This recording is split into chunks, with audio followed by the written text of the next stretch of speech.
사랑하는 형제자매 여러분, 주님의 이름으로 평안을 전합니다. 오늘 여러분의 마음은 어떠신가요?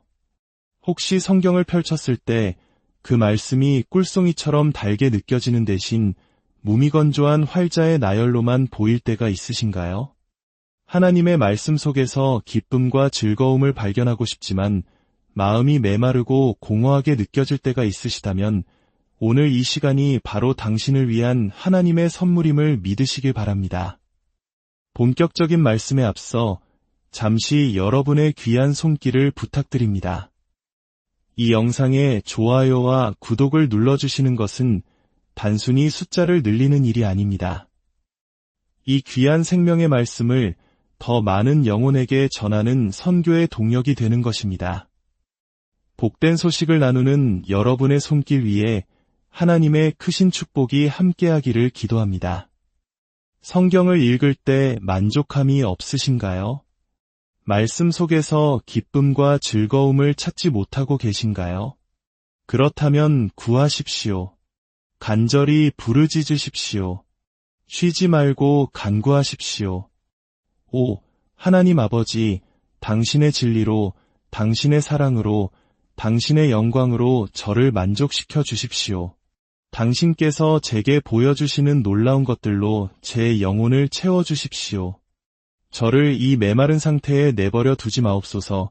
마치 야곱이 야복강가에서 하나님의 사람을 붙잡고 내게 축복하지 아니하면 가게 하지 아니하겠나이다 라고 외쳤던 것처럼 우리도 그렇게 기도해야 합니다.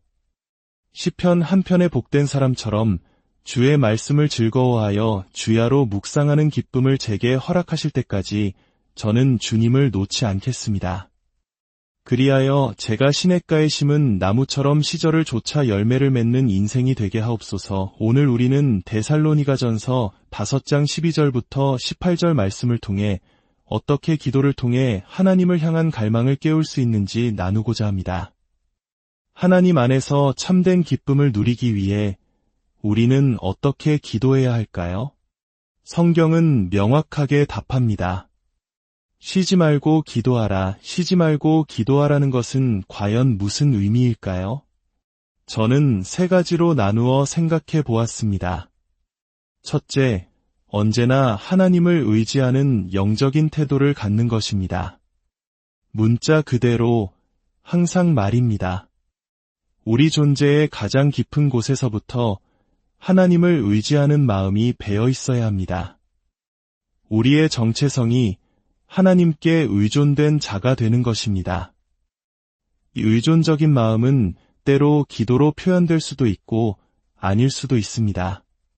하지만 그것은 항상 우리 안에 존재해야 합니다. 마치 아버지가 팔에 안고 있는 어린아이처럼 말입니다. 그것이 바로 우리의 모습입니다. 우리는 무력한 아이와 같습니다.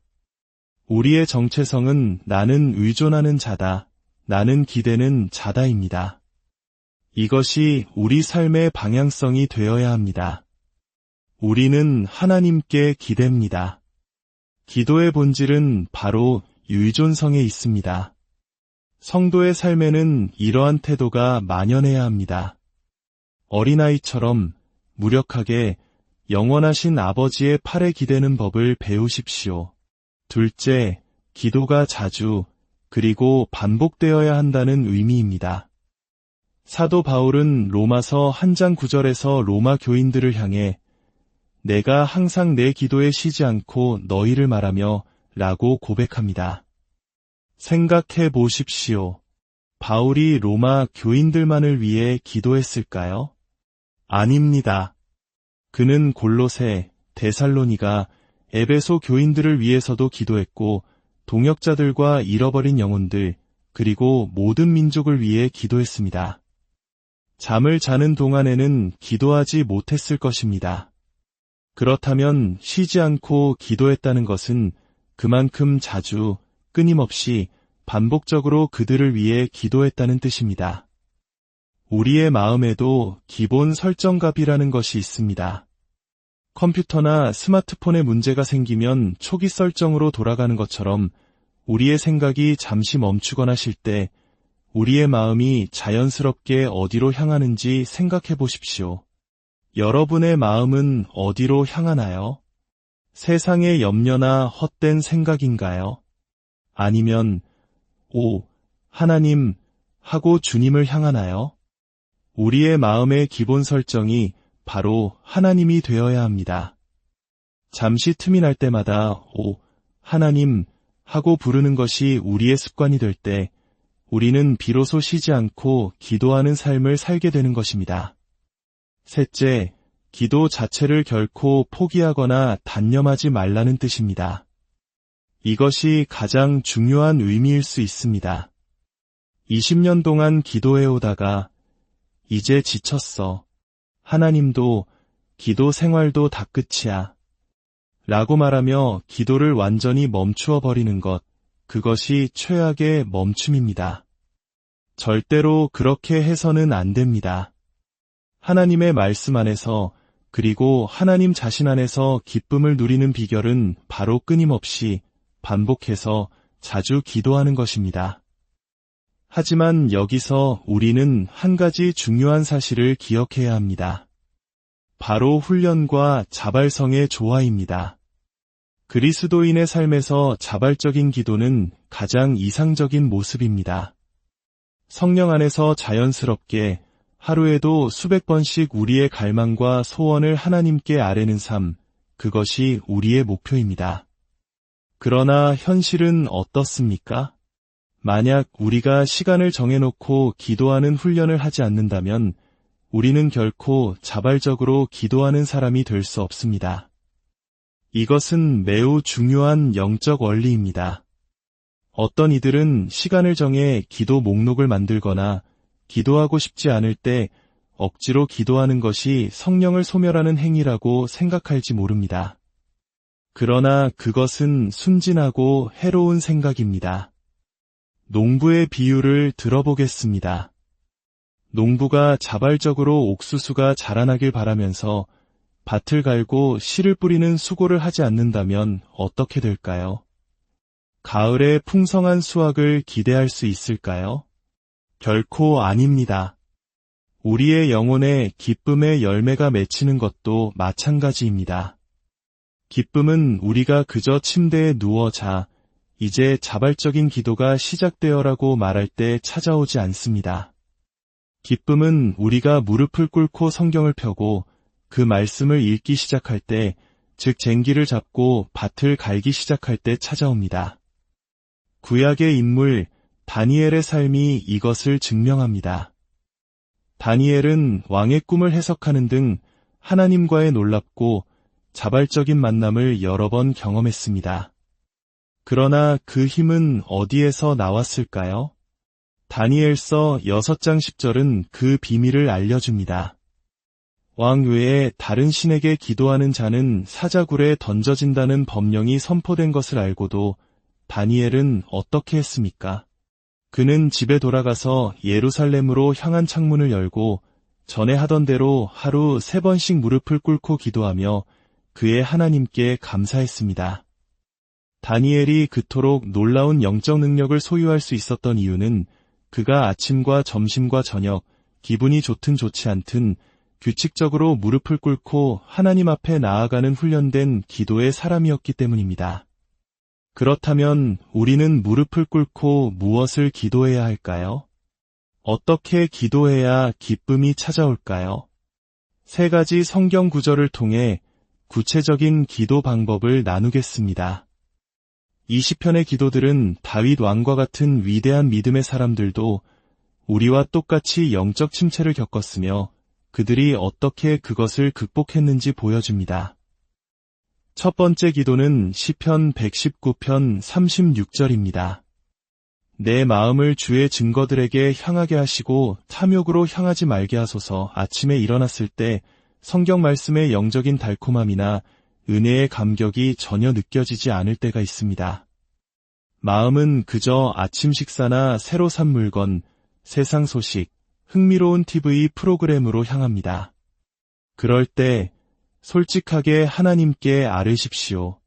하나님, 지금 제 마음은 주님의 말씀이 아니라 세상으로 향해 있습니다.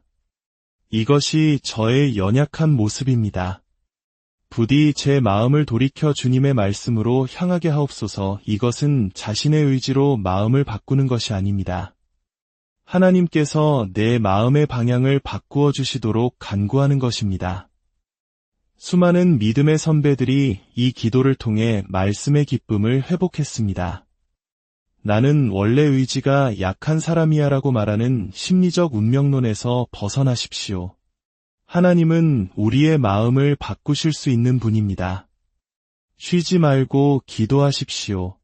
제 마음을 돌이켜 주소서. 두 번째 기도는 시편 119편 18절입니다. 내 눈을 열어서 주의 율법에서 놀라운 것을 보게 하소서. 기쁨은 진리의 발견 없이는 지속될 수 없습니다. 많은 사람들이 기쁨을 얻기 위해 음악이나 분위기에 의존합니다. 물론 하나님께서는 찬양을 통해 우리에게 은혜를 주십니다. 그러나 감정에만 의존하는 기쁨은 매우 깨지기 쉽습니다.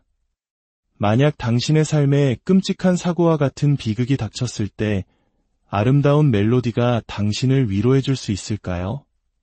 그 순간 우리를 붙들어주는 것은 음악이 아니라 반석과 같으신 하나님의 주권과 선하심에 대한 진리입니다. 그러므로 우리는 말씀을 펴고 기도해야 합니다. 하나님, 제 영적인 눈을 열어주셔서 이 말씀 속에 감추어진 놀라운 진리를 보게 하옵소서. 마지막 세 번째 기도는 시편 90편 14절입니다. 아침에 주의 인자하심이 우리를 만족하게 하사 우리가 일생 동안 즐거워하고 기뻐하게 하소서. 이것이 기도의 궁극적인 목표입니다. 우리는 하나님께 만족을 구해야 합니다. 5. 하나님, 아침에 저를 주님의 변함없는 사랑으로 만족시켜 주십시오. 그리하여 제 평생이 기쁨과 즐거움으로 가득하게 하옵소서. 성경을 읽을 때 기쁨이 없으신가요? 그렇다면 구하십시오. 간구하십시오. 쉬지 말고 부르짖으십시오. 주님의 진리로, 사랑으로, 영광으로 저를 만족시켜 주십시오. 주께서 제게 보여주시는 놀라운 것들로 저를 채우소서. 저를 만족함 없는 상태로 내버려 두지 마옵소서. 기도 없이는 아무도 하나님의 말씀으로 마음이 향하지 않습니다. 그러므로 당신의 삶 속에서 기도와 말씀이 아름답게 어우러지게 하십시오. 사랑하는 주님, 이 자리에 있는 당신의 백성들을 주님께 의탁합니다. 우리 모두는 시절을 좇아 열매를 맺고 그 잎사귀가 마르지 않는 풍성한 삶을 살기 원합니다. 그 소망을 이루기 위해 우리를 쉬지 않고 기도하는 백성이 되게 하여 주시옵소서. 우리 마음의 기본 설정이 언제나 하나님 이 되게 하여 주옵소서. 주님께서 여러분을 시냇가에 심은 나무처럼 만드시기를 축복합니다. 시절을 따라 풍성한 열매를 맺으며 그 잎사귀가 마르지 아니함 같게 하시고 여러분이 하는 모든 일이 형통하기를 소원합니다. 이를 위하여 여러분이 하나님의 말씀을 기뻐하는 자가 되기를 바랍니다. 그리고 마침내 이를 위하여 여러분이 쉬지 않고 기도하는 사람이 되기를 주님의 이름으로 축원합니다. 아멘. 오늘 이 말씀이 여러분의 삶에 깊은 울림과 변화를 가져오기를 소망합니다. 주님 안에